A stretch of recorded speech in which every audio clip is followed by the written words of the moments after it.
అందరికీ వందనాలండి. అందరూ బాగున్నారు అనుకుంటున్నాను. కొత్త నిబంధనలో ఉన్న వ్యక్తుల గురించి మనం మాట్లాడుకుంటూ వస్తున్నాం. పోయిన వీడియోలో మనం యోసేపు గారి గురించి మాట్లాడుకున్నాం. ఈ వీడియోలో మనం సుమియోను అన్న వీళ్ళిద్దరి గురించి మాట్లాడుకుందాం. వీళ్ళిద్దరి గురించి బైబిల్లో రాయబడింది చాలా తక్కువ, అయినప్పటికీ వాళ్ళ నుండి మనం నేర్చుకోవాల్సిన విషయాలు చాలా ముఖ్యమైనవి. కాబట్టి సుమియోను అన్న వీళ్ళిద్దరి గురించి మాట్లాడుకుందాం.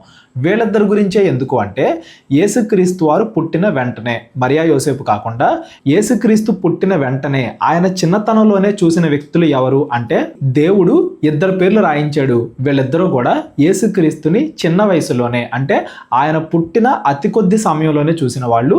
వాళ్ళ గురించి మనం లూకాసు వార్తలో చదువుకుందాం. లూకాసు వార్త 2వ అధ్యాయము 25వ వచనం. యెరూషలేమునందు సుమియోను అని ఒక మనుష్యుడు ఉండెను. దేవుడు బైబిల్లో ఒకరి పేరు కూడా రాయించాడు. అంటే చాలా మంది పేర్లు మనకు కనపడవు. జ్ఞానుల పేర్లు మనకు కనపడతాయా? కనబడవు. గొర్రెల కాపర్ల పేర్లు మనకు కనపడతాయా? కనబడవు. కానీ దేవుడు కొన్ని పేర్లు రాయించాడంటే ఆ పేర్లు మనం గుర్తుపెట్టుకోవాలి. వాళ్ళ నుండి నేర్చుకోవాల్సిన విషయాలు మనం గుర్తుపెట్టుకుని అనేక మందికి చాటి చెప్పాలి అనే ఉద్దేశంతో సుమియోను అనే ఒక వ్యక్తి పేరు రాయిస్తున్నాడు దేవుడు. ఈ వ్యక్తి ఎవరంట? యెరూషలేములో ఉన్నాడు. అతడు నీతిమంతుడును భక్తిపరుడై ఉండి ఇజ్రాయేలు యొక్క ఆదరణ కొరకు కనిపెట్టువాడు. ఇతని గురించి ఏమని రాయబడిందండి? సుమియోను గురించి నీతిమంతుడు భక్తిపరుడు, అంటే భక్తితో జీవించేవాడు. నీతిమంతులు ఎలా ఉంటారో, దేవుని మీద భయభక్తులు గలవారు ఎలా ఉంటారో మనం యోబు గ్రంథంలో చదువుకుంటూ వస్తున్నాం కదా ప్రతిరోజు. యోబు గ్రంథం 29 నుండి 31 వచనాల్లో నీతిమంతుల యొక్క లక్షణాల గురించి మనం చదువుకున్నాం. నీతిమంతుడు అంటే అవన్నీ కూడా, ఆ లక్షణాలన్నీ కూడా కలిగిన వాడు. ఎదుటి వాళ్ళకి సహాయం చేసేవాడు, తీర్పు తీర్చేవాడు, ఏదైనా చెడు జరుగుతుంటే దాన్ని ఆపేవాడు, అన్యాయాన్ని ఆపేవాడు, పేదలకి సహాయం చేసేవాడు, దేవుడి నీతి ప్రకారంగా నడుచుకునేవాడు అని. బైబిల్లో నీతిమంతులుగా చాలా తక్కువ మంది పిలువబడ్డారు. వాళ్ళల్లో ఈ సుమియోను అనే వ్యక్తి ఒకడు. సుమియోను అనే పేరు గుర్తుపెట్టుకోవాలండి. ఇది ఎప్పుడు జరుగుతుంది అంటే సందర్భం ఈ లూకాసు వార్త 2వ అధ్యాయంలో జరిగే సందర్భం యేసుక్రీస్తు వారు పుట్టిన 40 రోజుల తర్వాత జరుగుతుంది. యేసుక్రీస్తు వారు పుట్టిన 8 రోజుల తర్వాత యేసుక్రీస్తు వారికి సున్నతి చేయించారు. 40 రోజుల తర్వాత యేసుక్రీస్తు వారు యెరూషలేము దేవాలయానికి వచ్చారు. యెరూషలేములో పెద్ద దేవాలయం ఉంది కదా, అక్కడికి యేసుక్రీస్తు వారిని తీసుకొచ్చారు మరియా యోసేపు. ఆ సమయంలో ఎప్పుడైతే మరియా యోసేపు యెరూషలేము మందిరంలోనికి వచ్చారో దేవుడు అప్పుడే ఇద్దరు వ్యక్తుల్ని పిలిచాడు. ఒకళ్ళేమో సుమియోను, ఇంకొకళ్ళేమో అన్న. ఈ సుమియోను అనే వ్యక్తిని, అన్న అనే ఆమెని, వీళ్ళిద్దరిని కూడా దేవుడు ఆ సమయానికి పరిశుద్ధాత్మ ద్వారా యెరూషలేము మందిరాన్ని తీసుకొచ్చాడు. ఎందుకు? యేసుక్రీస్తుని చూపించడానికి. యేసుక్రీస్తుని వాళ్ళు చూడాలి, బతుకున్నప్పుడే చూడాలి. ఇప్పుడు యేసుక్రీస్తు మరలా పెరిగి సువార్త స్టార్ట్ చేయాలంటే 30 సంవత్సరాలు ఆగాలి. ఈ 30 సంవత్సరాల లోపు ఈ సుమియోను అన్న వీళ్ళిద్దరు కూడా బతకరు. వీళ్ళిద్దరు కూడా కొంచెం ముసలి వాళ్ళు. వీళ్ళు చనిపోయే లోపే యేసుక్రీస్తుని చూడాలి. చనిపోయే లోపు వీళ్ళిద్దరికి యేసుక్రీస్తుని చూపించాలి అన్న ఉద్దేశంతో దేవుడు ఆ సమయానికి కరెక్ట్గా ఎప్పుడైతే మరియా యోసేపులు యెరూషలేము మందిరంలోకి వచ్చారో యేసుక్రీస్తుని తీసుకుని, బాలుడైన అప్పుడే పుట్టిన యేసుక్రీస్తుని తీసుకుని, అప్పుడు దేవుడు వీళ్ళిద్దరిని కూడా అక్కడికి రప్పించాడు. యేసుక్రీస్తు వారికి 40 దినాలు వయసు ఎంత, అప్పటికి 40 దినాలు, పుట్టి 40 రోజులు అవుతుంది. ఆ సమయంలో యేసుక్రీస్తుని వీళ్ళు చూస్తున్నారు అందాని అర్థం. నీతిమంతుడు భక్తిపరుడు, ఆ విషయాన్ని గుర్తుపెట్టుకోండి. ఇంకా ఏం రాయబడింది? అతడు ఇజ్రాయేలీల యొక్క ఆదరణ కొరకు కనిపెట్టువాడు. దీని గురించి నేను తర్వాత చెప్తాను. ఇజ్రాయేలీల ఆదరణ కొరకు కనిపెట్టడం అంటే ఏంటి అనేది నేను కింద చెప్తా, చదువుకుంటూ వెళ్దాం. పరిశుద్ధాత్మ అతని మీద ఉండెను. అతడు ప్రభు యొక్క క్రీస్తును చూడక మునుపు మరణము పొందడు అని అతడికి పరిశుద్ధాత్మ చేత బయలుపరచబడి ఉండెను. దేవుడు మాట్లాడాడంట పరిశుద్ధాత్మ ద్వారా సుమియోనుతో. ఏమని? నువ్వు చనిపోయేలోపు యేసుక్రీస్తుని, రక్షకుణ్ణి నువ్వు చూస్తావు, నీ కళ్ళారా చూస్తావు అని దేవుడు సుమియోనుతో చెప్పించాడంట. ఇలాంటి మాట మనకి అన్న దగ్గర కూడా కనబడిద్ది. అది కూడా చదువుదాం చూడండి. 36వ వచనం. మరియు ఆషేరు గోత్రికురాలును పనూయేలు కుమార్తెయు అయిన అన్న అను ఒక ప్రవక్తి ఉండెను. అన్న అనే ఒక ప్రవక్త ఉంది. ఆమె కన్యాత్వం మొదలుకొని 7 ఏండ్లు పెనిమిటితో సంసారము చేసి బహుకాలము గడిచినదై 84 సంవత్సరములు విధవరాలై ఉండి దేవాలయమును విడవక ఉపవాస ప్రార్థనలతో రేయింబవళ్ళు సేవ చేయుచూ ఉండెను. పైనేమో సుమియోను కూడా సేవ చేసేవాడే. ఇక్కడేమో అన్న కూడా సేవ చేసే ఆవిడే. రేయింబవళ్ళు 84 సంవత్సరాలు దేవుడి పరిచర్లో ఉంది. పెళ్ళైన కొంతకాలానికే భర్త చనిపోయాడు. భర్త చనిపోయిన తర్వాత ఇంకోళ్ళని పెళ్లి చేసుకోవచ్చు కదా, ఆవిడ జీవితం ఆవిడ సాఫీగా జరిగించవచ్చు కదా. లేదు, నేను దేవుడి పరిచర్యలో ఉండాలి అన్నట్టుగా ఈ 84 సంవత్సరాలు ఒక ప్రవక్తిలాగా, అనేక మందికి వాక్యం బోధించే ఆవిడలాగా ఆవిడ దేవుని సేవలో తన జీవితాన్ని గడిపింది. అక్కడ పైన సుమియోను కానీ ఇక్కడ అన్నా కానీ వీళ్ళిద్దరిలో మనకి కామన్గా కనిపించే విషయాలు ఏంటంటే ఇద్దరు కూడా నీతిమంతులు, ఇద్దరు కూడా దేవుడి మీద భక్తి కలిగిన వాళ్ళు, ఇద్దరు కూడా దేవుని పరిచర్యలో ఉండేవాళ్ళు, ఇద్దరు కూడా కొంచెం ముసలి వాళ్ళు చనిపోయే సమయం దగ్గరికి వస్తుంది కాబట్టి వాళ్ళు చనిపోయే ముందే మీరు యేసుక్రీస్తుని చూసి చనిపోతారు అన్నట్టుగా దేవుడు వాళ్ళతో చెప్పి యేసుక్రీస్తుని వాళ్ళకి చూపించి తన వాగ్దానాన్ని నిలబెట్టుకున్నాడు. సుమియోను కానీ అన్నా కానీ యేసుక్రీస్తుని చూసిన తర్వాత ఇదిగో రక్షకుడు మనకి పుట్టేశాడు అని అక్కడ నుండి యేసుక్రీస్తుని ప్రకటించడం మొదలుపెట్టారు. యేసుక్రీస్తు గురించి కొత్త నిబంధనలో ఈయనే మెస్సయ్య అని ప్రకటించిన మొట్టమొదటి వ్యక్తులు ఎవరు అనగానే మనకు గుర్తు రావాల్సిన పేర్లు గొర్రెల కాపర్లు, సుమియోను, అన్న. వీళ్ళు మాత్రమే యేసుక్రీస్తు పుట్టిన కొద్ది కాలానికే, యేసుక్రీస్తు పుట్టిన 40 దినాల లోపే వీళ్ళందరూ కూడా యేసుక్రీస్తే నిజమైన రక్షకుడు అని ప్రపంచానికి చాటి చెప్పారు వీళ్ళిద్దరిలో కూడా మనం గమనించాల్సిన ఇంకొక ముఖ్యమైన లక్షణం ఉందండి. ఆ లక్షణం కోసమే ఈరోజు మనం చదువుకుంటున్నాం. నీతిమంతులు అంటే మనకు తెలుసు, యోబు గ్రంథం మనం చదివాం కదా. నీతిమంతులు ఏ పనులు చేస్తారు, దీనులను ఆదుకుంటారు, న్యాయం తీరుస్తారు, అన్యాయం జరుగుతుంటే ఆపుతారు, ఇవన్నీ కూడా మనం చదువుకున్నాం. ఇవన్నీ కూడా సుమియోన్లో ఉన్నాయి, అన్నాలో కూడా ఉన్నాయి. ఇవి కాకుండా వీళ్ళిద్దరి నుండి మనం నేర్చుకోవాల్సిన ఇంకొక ముఖ్యమైన విషయం ఏంటంటే వీళ్ళిద్దరూ కూడా దేవుడి యొక్క వాగ్దాన నెరవేర్పు కోసం కనిపెట్టి చూచేవారు అంటే విశ్వాసానికి అసలు అర్థమే నిరీక్షణ అంటే ఏంటి? దేవుడు ఏదన్నా ఒక మాట చెబితే అది ఖచ్చితంగా చేస్తాడు, ఎప్పుడు చేస్తాడా అని ఎదురు చూడడం, చేస్తాడా లేదా అని అనుమానపడడం కాదు, ఎప్పుడు చేస్తాడా అని ఎదురు చూడడం విశ్వాసం. వీళ్ళిద్దరిలో కూడా అది చాలా ఉంది. ఏంటంటే వీళ్ళు మెస్సయ్య కోసం కనిపెట్టుకున్నారంట. ఫస్ట్ సుమియోను గురించి చదువుకుందాం. సుమియోను ఏం చేస్తున్నాడు చూడండి. అతడు ప్రభువు యొక్క క్రీస్తును చూడక మునుపు మరణము పొందడు అని అతడికి పరిశుద్ధాత్మ చేత బయలుపరచబడి ఉండెను. ఆత్మావశుడై అతడు దేవాలయంలోనికి వచ్చెను. ఆత్మావశుడు అంటే పరిశుద్ధాత్మే, ఇదిగో యేసుప్రభు ఇక్కడ ఉన్నాడు, మీరు రండి చూడండి అని చెప్పి సుమియోన్ని అన్నాని వీళ్ళిద్దరిని కూడా దేవాలయంలోకి పరిశుద్ధాత్మ తీసుకొచ్చింది. యేసుక్రీస్తుని చూపించాలి అన్న ఉద్దేశంతో యేసుక్రీస్తుని చూసి అంతటా ధర్మశాస్త్ర పద్ధతి చొప్పున ఆయన విషయమై జరిగించుటకు తల్లిదండ్రులు శిశువైన యేసును దేవాలయంలోనికి తీసుకొని వచ్చినప్పుడు అతడు తన చేతులతో ఆయన్ను ఎత్తుకొని దేవుణ్ణి స్తుతించుచు ఎట్లా నేను తన చేతుల్లోకి తీసుకున్నాడు యేసుక్రీస్తుని. అప్పుడే 40 దినాల వయసు అంత చిన్న యేసుక్రీస్తుని తన చేతుల్లోకి తీసుకొని దేవుణ్ణి స్తుతించుచు, నాదా ఇప్పుడు నీ మాట చొప్పున సమాధానముతో నీ దాసుణ్ణి పోనిచుచున్నావు, అన్యజనులకు నిన్ను బయలుపరచుటకు వెలుగుగాను నీ ప్రజలైన ఇజ్రాయేలీలకు మహిమగాను నీవు సకల ప్రజల ఎదుట సిద్ధపరిచిన నీ రక్షణను నేను కన్నులారా చూచితిని. పైన కనిపెట్టుకున్నాడు ఇజ్రాయెల్ రక్షణ కొరకు అని చదువుకున్నాం కదా. దాని అర్థం ఏంటంటే కేవలము ఇజ్రాయేలీల కొరకు మాత్రమే కాదు, అన్యజనుల కోసం, ఇజ్రాయేలీల కోసం, సకల జనుల రక్షణ కోసం నువ్వు ఎవరినైతే రప్పిస్తాను అన్నావో ఆయన నా కళ్ళారా చూశాను, నా చేతులతో ఎత్తుకున్నాను, నా జీవితానికి ఇది చాలు అనేంత గొప్ప విశ్వాసం. అన్న గురించి కూడా ఇదే మాట ఉంటుంది చూడండి. కింద అన్న గురించి కూడా ఆమె కూడా 38 వచనం, ఆమె కూడా ఆ గడియలోనే లోపలికి వచ్చి, ఎలా వచ్చింది? పరిశుద్ధాత్మ ప్రేరేపణ ద్వారా లోపలికి వచ్చి దేవుణ్ణి కొనియాడి దేవుణ్ణి స్తుతించి యెరూషలేములో విమోచన కొరకు కనిపెట్టుచున్న వారందరితో ఆయన్ను గూర్చి మాటలాడుచూ ఉండెను. సుమియోన్లో కానీ అన్నలో కానీ మనం నేర్చుకోవాల్సిన ముఖ్యమైన లక్షణం, ఈరోజు దాని గురించే మనం మాట్లాడుకుంటున్నాం. ఏంటా లక్షణం అంటే వేచి చూడడం.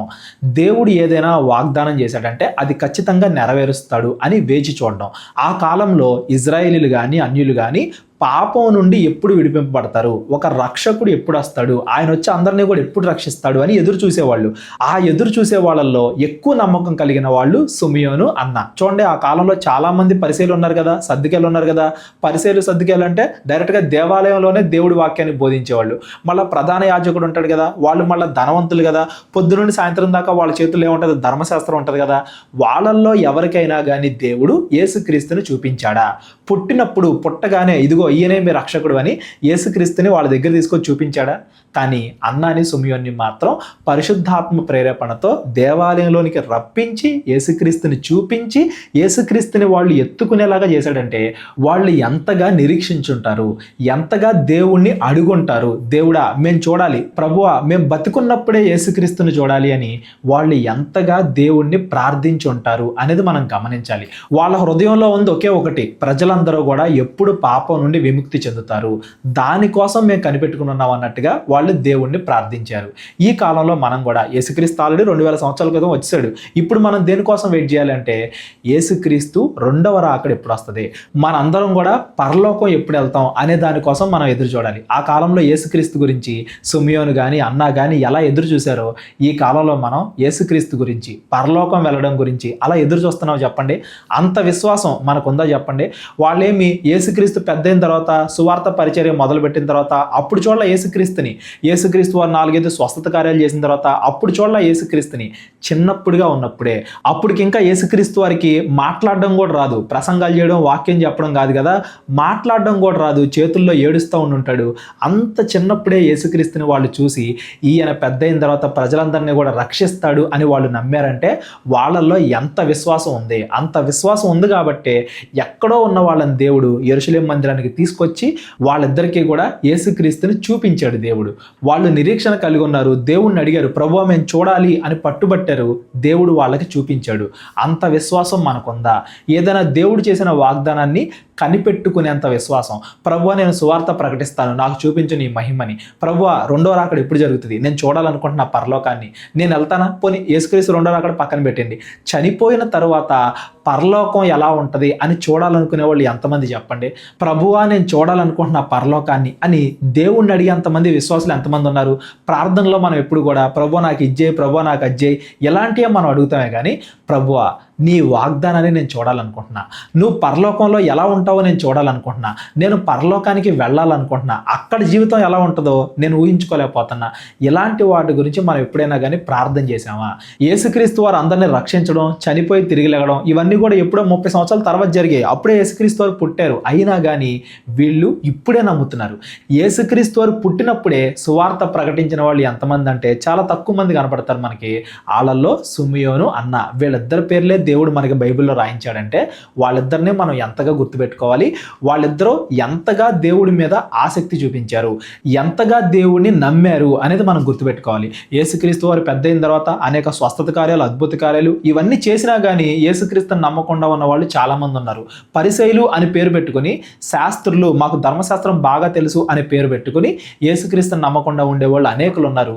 యేసుక్రీస్తు వారు ఇంకా నడవడం కూడా నేర్చుకోక మునిపే, ఇంకా చేతుల్లో ఉన్నప్పుడే 40 దినాలంతా శిశువుగా ఉన్నప్పుడే ఈయన లోకరక్షకుడు అని గుర్తించారు అంటే సుమియోను కానీ అన్నా కానీ వాళ్ళు ఎంతగా దేవుణ్ణి నమ్మారు, ఎంతగా దేవుణ్ణి విశ్వసించారు అనేది మనకు అర్థం అవ్వాలి. వాళ్ళ విశ్వాసం మనకు అర్థం అవ్వాలి. వాళ్ళని యేసుక్రీస్తు దగ్గరికి తీసుకురావడం ద్వారా మరియా యోసేపు వీళ్ళిద్దరు కూడా కొంచెం విశ్వాసంలో ధైర్యం వచ్చిందిగా, ఓకే వీళ్ళు కూడా వచ్చారు, అందరూ కూడా యేసుక్రీస్తు వారు పెద్ద అయిన తర్వాత ఏం చేస్తారో చూడాలనుకుంటున్నారు అని మరియా యోసేపుల విశ్వాసము బలపడిద్ది. అలా ఇంకా ఎవరెవరైతే మెస్సయ్య కోసం ఎదురు చూస్తున్నారో, ఇంకా ఎవరెవరైతే పరలోక రాజ్య స్థాపన కోసం ఎదురు చూస్తున్నారో వాళ్ళందరికీ కూడా వీళ్ళ ద్వారా మంచి ఆదరణ కలిగింది. సుమియోను కానీ అన్నా కానీ ఆ తర్వాత వెళ్ళి యేసుక్రీస్తు గురించి అనేక మాటలు ప్రకటించారు. అదేమి ఈజీగా రాదు. సుమియోను చెప్తాడు కదా వివాదాస్పదమైన గుర్తుగా ఉంటాడని చెప్పి, ఈజీగా రాదు కానీ ఖచ్చితంగా వచ్చింది. అందరూ యేసుక్రీస్తుని యాక్సెప్ట్ చేయరు మెస్సేలాగా, కానీ తర్వాత అందరూ ఖచ్చితంగా యాక్సెప్ట్ చేస్తారు. పరలోక రాజ్యానికి చాలా శ్రమ పడాలి, కష్టపడాలి, అనేక మంది త్యాగాలు చేయాలి, కానీ ఫైనల్గా పరలోక రాజ్యం అనేది స్థాపింపబడిద్ది. మనుషుల పాపాలు కడగడానికి ఒక మార్గం ఏర్పడేది, సంఘం ఏర్పాటైద్ది. ఇవన్నీ కూడా యేసుక్రీస్తు వారు చిన్నగా ఉన్నప్పుడే సుమియోను అన్న నమ్మారు. అదే విషయాన్ని అనేక మందికి ప్రకటించారు. బైబిల్లో యేసుక్రీస్తు వారు పుట్టిన సమయంలో ఎవరి పేర్లు మనకు రాయించలేదు, సుమియోను అన్న వీళ్ళిద్దరి పేర్లు రాయించాడు. అంటే ఎక్కడో ఉన్న వీళ్ళిద్దరిని పరిశుద్ధాత్మ ద్వారా యేసుక్రీస్తు దగ్గరికి తీసుకొచ్చి యేసుక్రీస్తు వారిని వాళ్ళకి చూపించాడు. అంటే దేవుడు వాళ్ళ ద్వారా, వాళ్ళ జీవితం ద్వారా, వాళ్ళు బ్రతికిన జీవితం ద్వారా వాళ్ళు నీతిమంతులుగా ఎలా బ్రతికారు అన్న అయితే పెళ్ళైన 7 సంవత్సరాలకే భర్త చనిపోయాడు. ఆ కాలంలో పెళ్లిళ్ళు ఏ వయసులో అయ్యాయి తెలుసా? 15 నుండి 20 సంవత్సరాల మధ్యలో అయ్యాయి. అంటే 25 సంవత్సరాల కన్నా తక్కువే అన్నాకి అక్కడి నుండి ముసలి వయసు వచ్చేంత వరకు, చనిపోయే వయసు వచ్చేంత వరకు కూడా ఆవిడ తన విశ్వాసాన్ని నిలబెట్టుకుంది. దేవుడి పనే చేస్తూ ఉంది. అంత విశ్వాసం దేవుడి ఎడల చూపించింది కాబట్టే ఆవిడ చనిపోయే ముందు అన్నింటికన్నా గొప్ప బహుమానం యేసుక్రీస్తునే దేవుడు డైరెక్ట్గా వాళ్ళకి చూపించాడు. సిమియోను కూడా అంతే. నీతిమంతుడై ఉండి, భక్తుడై ఉండి ఎప్పుడు దేవుడు అందరిని రక్షిస్తాడా, పాపాల నుండి ఎప్పుడు తొలగిస్తాడా, కేవలం ఇజ్రాయేలీలు రక్షింపబడాలి అనే స్వార్థం కాదు, మేము అందరికన్నా గొప్పగా ఉండాలనేది కాదు, అన్యజనులు ఇజ్రాయేలీలు అందరూ కూడా రక్షింపబడడానికి ఒక మార్గం ఎప్పుడు కుదిరిద్ది అని ఎదురు చూస్తూ ఉన్నాడు. ఆ ఎదురు చూపుకి ఫలితంగా యేసుక్రీస్తు వారిని దేవుడు వాళ్ళకి చూపించాడు.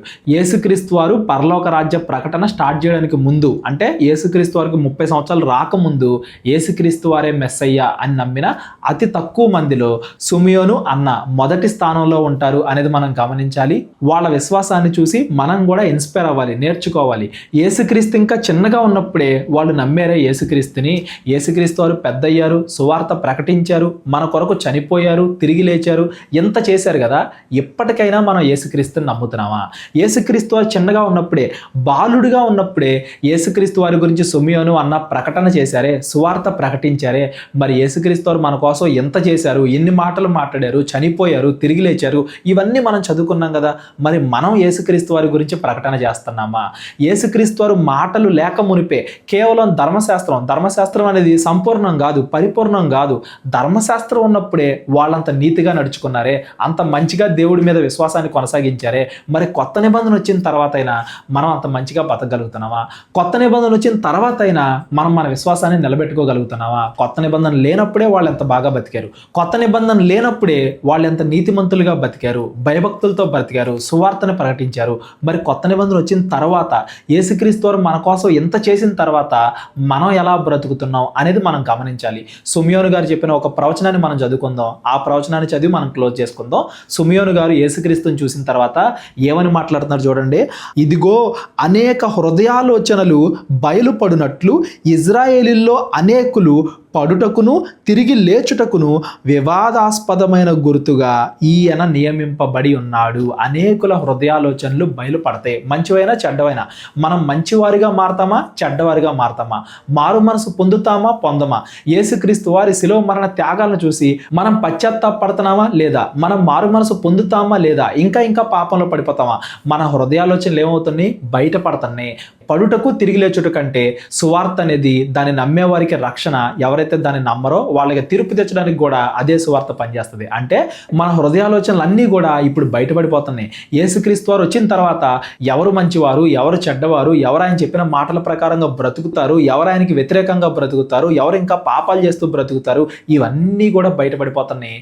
వివాదాస్పదమైన గుర్తు అన్నారు చూడండి. ఆ కాలంలోనూ వివాదాస్పదమైన గుర్తే, ఈ కాలంలోనూ వివాదాస్పదమైన గుర్తే. మంచి వాళ్ళకి చెడ్డ వాళ్ళకి మధ్యలో వివాదం కలగడానికి, ఏది మంచి ఏది చెడు అని చెప్పే దాంట్లో ఒక వివాదాస్పదమైన గుర్తుగా యేసుక్రీస్తు వారు ఉన్నారు. ఇదంతా కూడా ఎప్పుడో ప్రవచించాడు సిమియోను. మనం ఆలోచించాల్సింది ఏంటంటే, అప్పుడే సిమియోను మంచిగా ఉన్నాడే, అప్పుడే అన్నా మంచిగా ఉందే, మరి కొత్త నిబంధన వచ్చిన తర్వాత కూడా యేసుక్రీస్తు వారు తన మాటల్ని పరిపూర్ణంగా వివరించిన తర్వాత కూడా ఇంకా మనం పాపంలోనే బతుకుతున్నామా? ఇంకా మనం యేసుక్రీస్తు వారు రాకడ కొరకు సిద్ధపడకుండా బతుకుతున్నామా? ఇంకా మనం మారు మనసు పొందకుండా బతుకుతున్నామా? మనం నరకానికి వెళ్ళిపోతామేమో. యేసుక్రీస్తు వారు చిన్న వయసులో ఉన్నప్పుడే ఈయన పెద్ద అవుతాడు, ఈయన పరలోక రాజ్యాన్ని స్థాపిస్తాడు, అందరినీ కూడా పరలోకానికి పట్టుకెళ్తాడు, చెడ్డ వాళ్ళని నరకంలో వేస్తాడు అని యేసుక్రీస్తు వారు చిన్నగా ఉన్నప్పుడే సిమియోను అన్న నమ్మారు. యేసుక్రీస్తు వారు అంత పెద్ద అయ్యారు, సువార్త ప్రకటించారు, చనిపోయారు, తిరిగి లేచారు. ఎప్పటికైనా మనం నమ్ముతున్నామా? ఎంతోమంది ఈ మధ్యలో 2000 సంవత్సరాలు గడిచిపోతున్నాయి. యేసుక్రీస్తు వారు చనిపోయి తిరిగి లేచి 2000 సంవత్సరాలు గడిచిపోయినాయి. ఎంతోమంది భక్తులు నివసించారు, ఎంతోమంది యేసుక్రీస్తు గురించి ప్రకటించారు, ఎంతోమంది ప్రాణత్యాగాలు చేశారు. ఎంతోమంది ప్రాణత్యాగాలు చేస్తేనే ఈ బైబిల్ అనేది ఈరోజు మన చేతుల్లోకి వచ్చింది. వాళ్ళ జీవితాలు, యేసుక్రీస్తు వారి జీవితం, ఇవన్నీ చూసి కూడా ఇంకా మనం పాపంలోనే బతుకుతున్నామా? ఇంకా మనకి యేసుక్రీస్తు వారి మీద విశ్వాసం లేదా? సిమియోను అన్న వీళ్ళిద్దరూ ఎంత విశ్వాసంతో కలిగి ఉన్నారు, ఎంత నిరీక్షణ కలిగి ఉన్నారు. నిరీక్షణ అంటే ఎన్నో సంవత్సరాలు వెయిట్ చేశారు. వాళ్ళు చనిపోయేంత వరకు ఇంకా వెయిట్ చేస్తూనే ఉన్నారు. వాళ్ళ ముసలితనంలో మా కుమారులను చూడాలి, కుమార్తెలను చూడాలి, వాళ్ళ ఇల్లు చూడాలి, వాళ్ళ మనవాళ్ళు చూడాలి, వాళ్ళ పెళ్ళిళ్ళు చూడాలి, ఇట్లాంటివి కోరుకోవాలా. వాళ్ళు ముసలి వయసులో కూడా మేము చనిపోయే లోపన్నా యేసుక్రీస్తుని మాకు చూపించు అన్నట్టుగా దేవుణ్ణి ప్రార్థించారు. మనం ఇప్పుడేం ఆలోచిస్తున్నాం, ఇక ముందు ఏం ఆలోచిస్తాం? మన హృదయం నిండా పరలోకం, దేవుడు, నిజమైన జీవితం. ఈ భూమి మీద జీవితం అనేది కొంతకాలమే. నిజమైన జీవితానికి మనం వెళ్ళాలి. యేసుక్రీస్తు రెండోసారి వచ్చేస్తాడేమో, మనం నరకానికి వెళ్ళిపోతామేమో, మారు మనసు పొందాలి. ఇలాంటివన్నీ కూడా ఎప్పటికైనా మనం ఆలోచిస్తున్నామా లేదా? విశ్వాసం అంటేనే నిరీక్షణ కదా, నిరీక్షింపబడి వాటి యొక్క నిజ స్వరూపం కదా, అదృశ్యమైనవి ఉన్నవి అనుటకు గుర్తు కదా. ఈ మధ్య అదృశ్యమైనవి నమ్ముకోవట్లే, అందరూ దృశ్యమైనవే నమ్ముకుంటున్నారు. డబ్బు కనబడిద్ది, దాన్నే నమ్ముకుంటున్నారు. ఇల్లు కనబడిద్ది, దాన్నే నమ్ముకుంటున్నారు. వ్యభిచారం, కన్ను వల్లే పాపం, దాన్నే నమ్ముకుంటున్నారు. కనబడే వాటిని మాకు దేవుడు ఇవ్వాలి అన్నట్టుగా, అదే విశ్వాసం అన్నట్టుగా అనుకుంటున్నారు. అది కాదండి. విశ్వాసం అంటే పరలోకం కోరుకోవడం, నిత్య జీవాన్ని కోరుకోవడం, దేవుడు నాకు పరలోకం ఇవ్వాలి అని దానికి తగ్గట్టుగా బతకడం, విశ్వాసము, నిరీక్షణ. ఎప్పుడు నేను పరలోకానికి వెళ్తానా అనే నిరీక్షణ.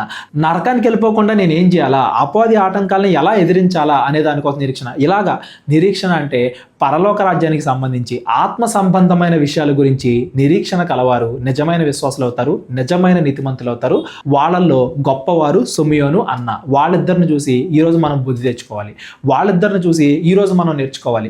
వాళ్ళు యేసుక్రీస్తు వారు చిన్నప్పుడుగా ఉన్నప్పుడే నమ్మారే. ఈరోజు యేసుక్రీస్తులో ఉన్న గొప్ప గొప్ప లక్షణాలు మనం చూసాం. ఆయన చేసిన అద్భుత కార్యాలు ఎన్నెన్నో మనం చూసాం. ఎప్పటికైనా మనం మారకపోతే అలాగా, ఎప్పటికైనా యేసుక్రీస్తు వారి మీద విశ్వాసం ఉంచకపోతే అలాగా. యేసుక్రీస్తు వారు రెండోసారి వస్తారు, నేను సిద్ధపడి ఉండాలి అని, నేను ఎప్పటికైనా మారు మనసు పొందాలి అని మనం వేచి చూడకపోతే అలాగా. వాళ్ళు ఎలా అయితే ఎదురు చూసారో మనం అలా ఎదురు చూడాలి. ఆత్మ సంబంధమైన వాటి కోసం ఎదురు చూడాలి. నిజంగా మంచి హృదయంతో మనం ఎదురు చూస్తే, నీతిమంతులుగా బ్రతుకుతూ మనం ఎదురు చూస్తే, రాజ్యాన్ని, నీతిని మనం మొదట వెతికితే, మనం ఏదైతే నిజంగా కోరుకుంటామో అది దేవుడు మనకి దయచేస్తాడు. ఆయనే మనల్ని తీసుకెళ్ళి దాని దగ్గర కూర్చోబెడతాడు. ఎక్కడో ఉన్న సిమియోన్ని, అన్నాన్ని తీసుకొచ్చి యేసుక్రీస్తు వారి దగ్గర నుంచోబెట్టినట్టుగా మనం ఏదైతే ఆత్మ సంబంధమైన దాన్ని కోరుకుంటామో, జనాలందరికీ ఉపయోగపడేదాన్ని మనం దేనైతే కోరుకుంటామో, లేదా పరలోకానికి వెళ్ళాలనో, లేకపోతే ఎదుటి వాళ్ళు మారాలనో, ఇదిగో మా భర్త బాలేదు, ఇదిగో మా భార్య బాలేదు, మా పిల్లలు బాలేదు, వాళ్ళు దేవునిలోకి రావాలి, ఇవి కూడా ఆత్మ సంబంధమైనవే. అవి మనం కోరుకోవాలి అంటే ముందు మనం నీతిగా బతకాలి. మనం నీతిగా బతుకుతూ నా భర్త, నా పిల్లలు, నా కుటుంబం, లేకపోతే నేను వాక్యం ప్రకటించే ఒకరు, వీళ్ళ గురించి మనం ప్రార్థన చేస్తూ ఉంటే ఖచ్చితంగా వాళ్ళ మార్పుని మనం చూసేలాగే దేవుడు మనల్ని అక్కడ పెడతాడు. మనం ఏదైతే కోరుకుంటామో, దేనికోసమైతే నిరీక్షిస్తూ ఉంటామో, ఖచ్చితంగా మనం దాన్ని చూసేలాగా దేవుడు దాన్ని చేస్తాడు. దానికి బెస్ట్ ఎగ్జాంపుల్ సిమియోను, అన్న. వీళ్ళిద్దరికి సంబంధం లేదు, కానీ వీళ్ళిద్దరూ ఒకే విషయాన్ని నమ్మారు. యేసుక్రీస్తు వారు రక్షకుడు అనే విషయాన్ని నమ్మారు. ఈరోజు మీకు నాకు సంబంధం లేదు, కానీ మనం యేసుక్రీస్తు వారిని నిజంగా నమ్మి ఆయన కోసం ఎదురు చూస్తే పరలోకంలో మనందరం కూడా కలుసుకుంటాం. సిమియోను, అన్నాను కూడా కలుసుకుంటాం. అలా పరలోకంలో భక్తులందరూ, ఎవరెవరైతే నీతిమంతులు, నిజమైన వాళ్ళు ఉన్నారో వాళ్ళందరూ కలవాలి, అందులో మనం కూడా ఉండాలి అని నేను కోరుకుంటూ ముగిస్తున్నాను. ప్రార్థన చేసుకుందాం. కళ్ళు మూసుకున్నట్లయితే ప్రార్థన. మహోన్నతుడు, మహిమకు పాత్రుడు అయిన మా ప్రియ పరలోకపు తండ్రి, కృతజ్ఞతలు దేవా. ఈరోజు చదువుకున్న మాటలు మా హృదయాల్లో ఉండి వాటి ప్రకారంగా మేము ప్రవర్తించడానికి మాకు సహాయం దయచేయండి. విశ్వాసము కలిగి ఆత్మ సంబంధమైన విషయాల కోసం మేము ఎదురు చూచేవారిగా ఉండడానికి మాకు సహాయం దయచేయండి. అపవాది ఆటంకాలను మా నుండి దూరం చేయండి. మీ చిత్తానుసారంగా మమ్మల్ని నడిపించమని, మరలా ఇంకొక రోజు మరిన్ని విషయాలు మేము మాట్లాడుకోవడానికి కృప దయచేయమని వేడుకుంటూ యేసుక్రీస్తు వారి పేరటి ప్రార్థన అడిగి వేడుకుంటున్నాం తండ్రి. ఆమేన్. అందరికీ వందనాలు. దేవుడు మిమ్మల్ని అందరినీ కూడా దీవించి ఆశీర్వదించును గాక. అందరికీ వందనాలండి. కేవలం 30 వీడియోస్లో బైబిల్ నేర్చుకోండి అనే ఎంతో విలువైన ఈ కోర్స్ జస్ట్ ₹1 మీకు కావాలి అంటే మీ పేరు, మీ ఊరు ఈ నెంబర్కి వాట్సాప్ చేయండి. ఈ కోర్సులో ఏ విషయాలు ఉంటాయో ముందుగానే తెలుసుకోవడానికి ఈ వీడియో పాస్ చేసి టాపిక్స్ అన్నీ చదువుకోండి. క్రైస్తవులందరూ ఈ బైబిల్ కోర్స్ వినాలి అని మేము కోరుకుంటున్నాం. అందరినీ దేవుడు దీవించును గాక. ఆమెన్.